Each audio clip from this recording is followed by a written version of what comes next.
नमस्कार, आप देख रहे हैं एवन उत्तराखंड। मैं हूं विक्रम सिंह राजपूत। हेडलाइंस के बाद अब रुख करते हैं खबरों का। लोकसभा चुनाव की तारीखों का ऐलान कर दिया गया है। उत्तराखंड में सभी पांच लोकसभा सीटों पर पहले चरण में 19 अप्रैल 2024 को मतदान होगा। 4 जून को मतगणना होगी। मुख्य निर्वाचन अधिकारी डॉक्टर BVRC पुरुषोत्तम ने बताया कि निर्वाचन आयोग ने सभी तैयारियां पूरी कर ली है। मतदान के लिए राज्य में 11,729 मतदान केंद्र बनाए गए हैं। उन्होंने बताया कि राज्य में 83,71,207 मतदाता अपने मताधिकार का प्रयोग करेंगे।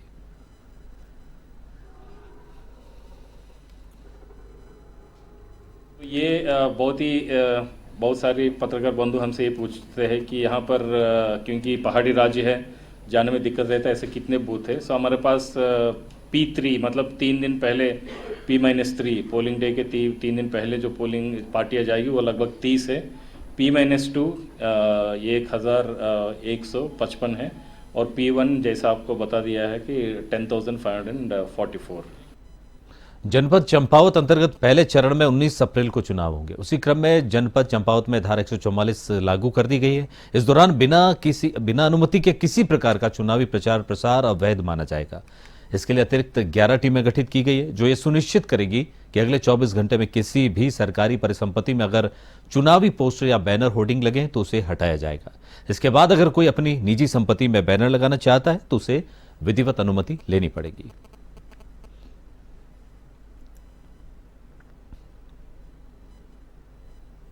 प्रेस कॉन्फ्रेंस की गई है और लोकसभा का जो शेड्यूल है वो अनाउंस कर दिया गया है। हमारे वहाँ पे अल्मोड़ा लोकसभा अंतर्गत और जनपद चंपावत अंतर्गत चुनाव जो है वो पहले चरण में 19 अप्रैल को संपादित होने हैं।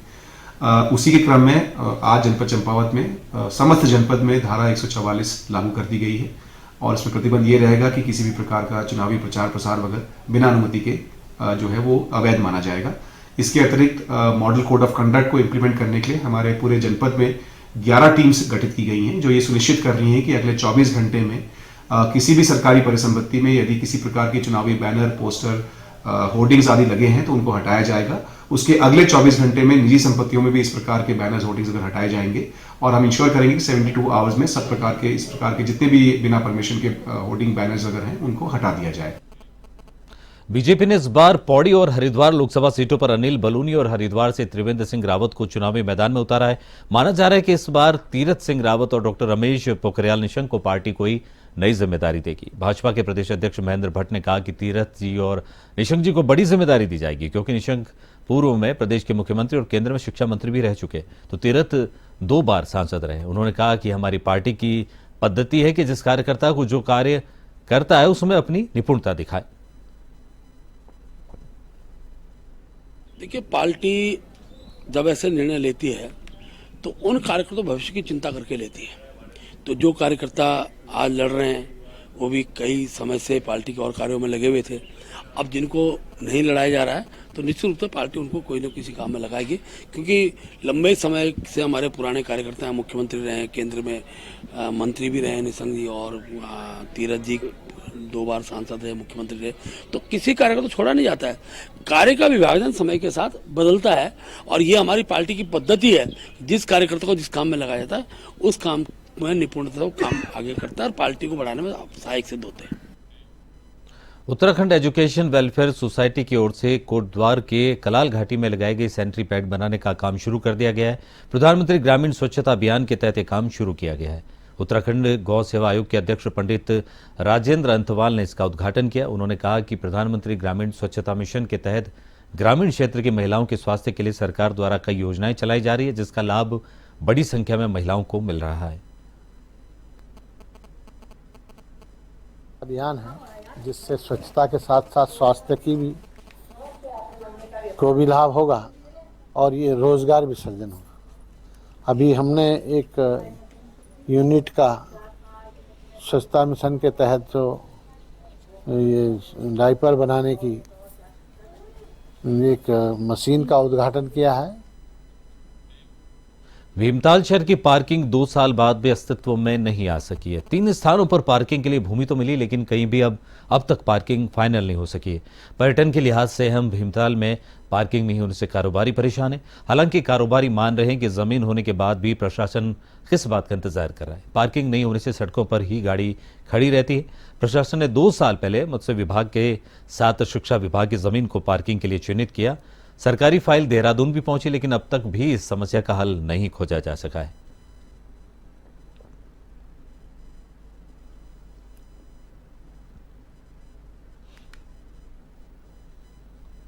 काफ़ी है भीमताल में, छोटी छोटी पॉकेट पार्किंग ये लोग बना सकते हैं अगर पहल करें, मगर शासन प्रशासन पता नहीं क्यों हमारा सोया हुआ है। जबकि यहाँ पे इतना बड़ा फिशरीज है, ये आज नहीं 3 महीने से कह रहे हैं कि मिट्टी सॉल्ट के लिए गई है, चेक वहाँ भेज रखी है, अभी तक का इनका कोई 3 महीने से कोई कुछ नहीं है। सीजन नज़दीक आ रहा है और मैं यही कहूँगा कि अगर इस भीमताल के लिए पार्किंग ना होगी तो एक हमें जन आंदोलन करना पड़ेगा। जन आंदोलन करेंगे।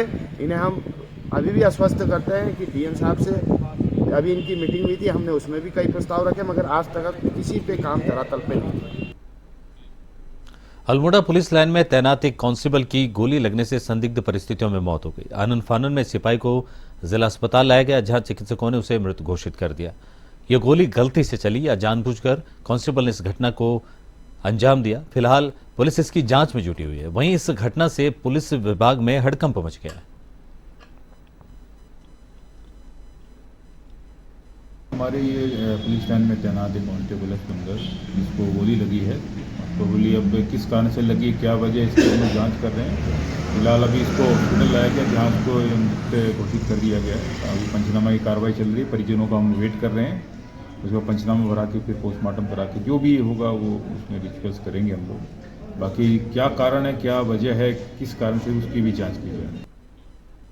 श्रीनगर पौड़ी राष्ट्रीय राजमार्ग पर खंडा के समय बाइक दुर्घटनाग्रस्त होने से 2 युवक घायल हो गए। घायलों को जिला अस्पताल पहुंचने में स्थानीय युवा सहारा बने। श्रीनगर पौड़ी राष्ट्रीय राजमार्ग पर श्रीनगर से आ रही एक बाइक खंडा के समीप अनियंत्रित होकर रपट गई, जिससे बाइक पर सवार 2 युवक घायल हो गए। श्रीनगर से पौड़ी आ रहे पूर्व छात्र संघ अध्यक्ष अंकित नौटियाल और सेवा दल के कार्यकर्ता मनीष वाल्मीकि की नजर जब उन पर पड़ी तो उन्होंने 108 को कॉल किया, लेकिन 108 सेवा के ना पहुंचने पर उन्होंने दोनों घायल लोगों को अपनी कार में बिठाकर जिला अस्पताल पौड़ी पहुंचाया, जहां पर उनका उपचार किया गया।